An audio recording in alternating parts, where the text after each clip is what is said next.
Morning children, welcome back to the e-learning classes of Learners Academy English School. Today we are going to study subject English grammar. Topic is vowels and consonants. Children, in the earlier videos we have seen alphabets from A to Z, which means that there are 26 letters in the English alphabet. So today we are going to start with a new topic which is vowels and consonants, and we will see what are vowels and consonants. First, let us see what are vowels. There are 5 vowels: A, E, I, O, U. Consonants. There are 21 consonants: B, C, D, F, G, H, J, K, L, M, N, P, Q, R, S, T, V, W, X, Y and Z. Okay. So vowels होते हैं 5 vowels A, E, I, O, U, और consonants कितने होते हैं 21. First of all, let us see what are vowels. Vowels are the only letters that are said with an open mouth. Vowels एक ऐसे words होते हैं, ये ऐसे letters होते हैं जो हम open mouth से बोलते हैं. जैसे A, मुंह खुल रहा है ना आपका. E, जिस लेटर में भी आपका मुंह खुले उस लेटर को क्या बोले? Vowels. Each vowel has more than one sound and can be silent with no sound at all. अभी ईच वॉवल जो है, ईच वॉवल लेटर जैसे ए, ई, आई, ओ, यू, उनका एक ज़्यादा भी साउंड हो सकता है, या तो वो एकदम साइलेंट भी हो सकते हैं, या तो उनमें कोई साउंड ही नहीं हो सकता. Times Y. अब इन वॉवल्स में कभी कभार ए, ई, आई, ओ, यू के अलावा भी Y as a vowel use किया जाता है. Now let us see what are short sounds and long sounds in vowels. जैसे आप इस पिक्चर में देख रहे हैं, ए जो है वो हम माउथ ओपन करते हैं तब जाके उसका साउंड निकलता है ए.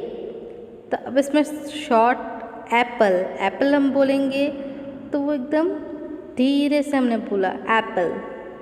पर एकॉन, एकॉन ये जो वर्ड है ये हमने पूरा खींचा है, तो it is a long sound. Next is elephant.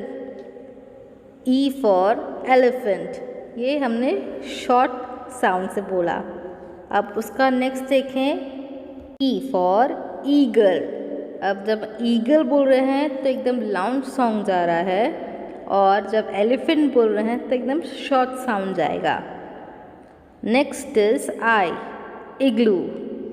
तो ये आई जो हमने बोला है वो शॉर्ट है. आइसक्रीम, तो जो आइसक्रीम वाला जो आई है वो मैंने लॉन्ग खींचा है. ओ, octopus. O for octopus. O for oval, oval. तो ये जो वर्ड है डिफ्रेंशिएट आपको हो रहा होगा कि ऑक्टोपस में जो हमने यूज़ किया वो शॉर्ट साउंड था, एंड ओवल में हमने जो यूज़ किया वो लॉन्ग साउंड था. U for umbrella. नेक्स्ट देखो, U फॉर अम्ब्रेला. अम्ब्रेला में हम एकदम शॉर्ट यूज़ कर रहे हैं साउंड. यूनिकॉर्न, यूनिकॉर्न ये जो वर्ड है इसमें हम लॉन्ग साउंड यूज़ कर रहे हैं. आई होप आपको डिस्क्रिप्शन समझ में आ रहा है कि शॉर्ट साउंड्स कैसे होते हैं वॉवल्स में एंड लॉन्ग साउंड्स कैसे होते हैं इन A, E, I, O, U में.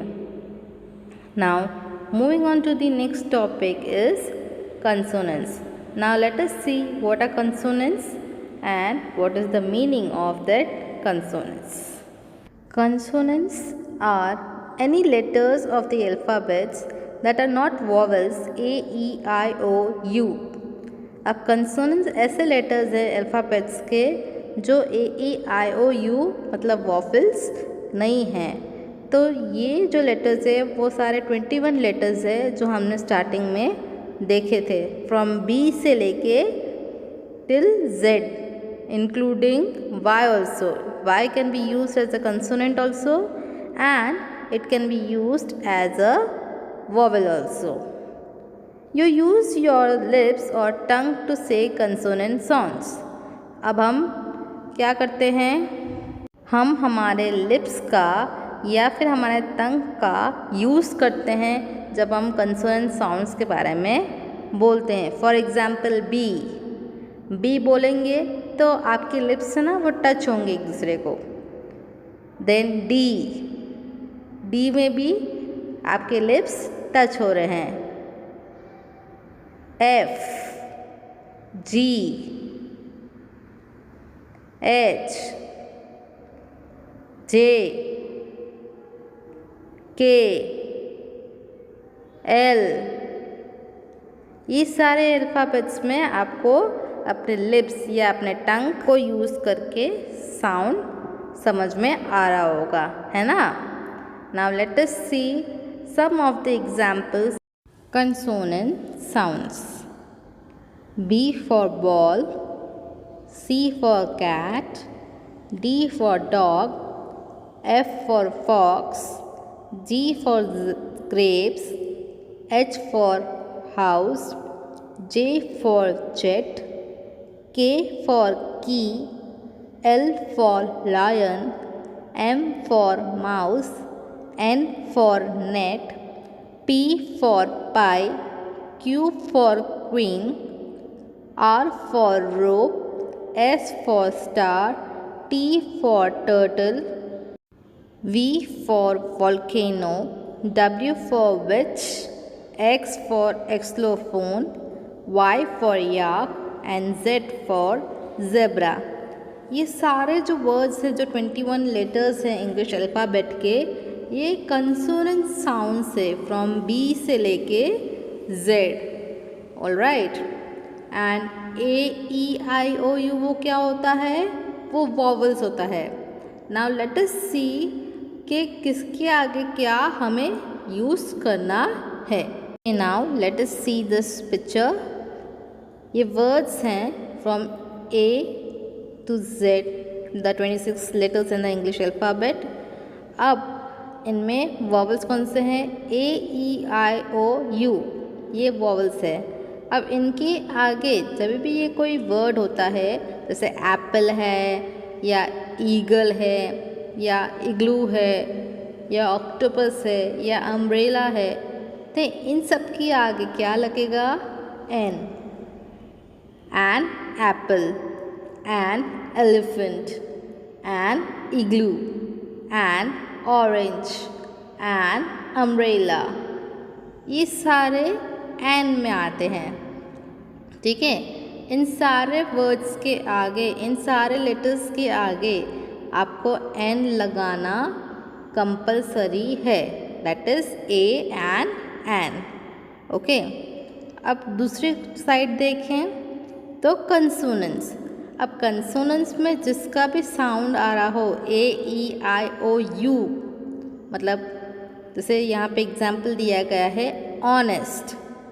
ऑनेस्ट इज, वो स्टार्ट तो हो रहा है एच से, बट उसको एच हमने साइलेंट किया है और हम बोलते ऑनेस्ट। ओ का साउंड आ रहा है, एच का साउंड नहीं आ रहा है, तो इस केस में हम लिखेंगे एन, ए एन एन। जैसे एन आर, आर वो जो क्लॉक में होता है वो आर, उसकी स्पेलिंग होती है HOUR, पर हम फिर भी बोलते हैं आर, मतलब एच से हार नहीं बोलते, हम बोलते आर, उसमें हम ओ का साउंड लेके आते हैं। तो इस केस में भी हम एन यूज़ करेंगे। पर जहाँ पे जैसे हाउस और हॉर्स, ये सारी जो चीज़ें हैं इसमें जैसे हॉर्स, HORSE हॉर्स। अब ये हम ऑर्स नहीं बोलते, ओ से हम नहीं बोलते, हम उसको एच से ही प्रोनाउंस करते हैं, एच से ही हम उसको बोलते हैं। तब हमें यूज़ करना है ए। अगर हमको कंसोनेंट में AEIO का साउंड मिल रहा हो उस पर्टिकुलर वर्ड में, तो स्टार्ट हो रहा हो कंसोनेंट वर्ड, वो वावल से स्टार्ट नहीं हो रहा है, पर वो कंसोनेंट से स्टार्ट होने के बावजूद, मतलब जैसे इसमें ऑनेस्ट का एग्जांपल था, एच से स्टार्ट होने के बावजूद हमें ओ का साउंड मिल रहा है, तब हमें एन यूज़ करना है, ठीक है। और जब भी हमें उसके अलावा कुछ मिले तब हमें ए यूज़ करना है। I hope this topic of vowels and consonants are clear to you, and if you have any doubts, then all your doubts will be solved in the doubts clearing session. Okay? Till then, we'll be meeting in the next video with the upcoming topics. Thank you for watching this video. Have a good day.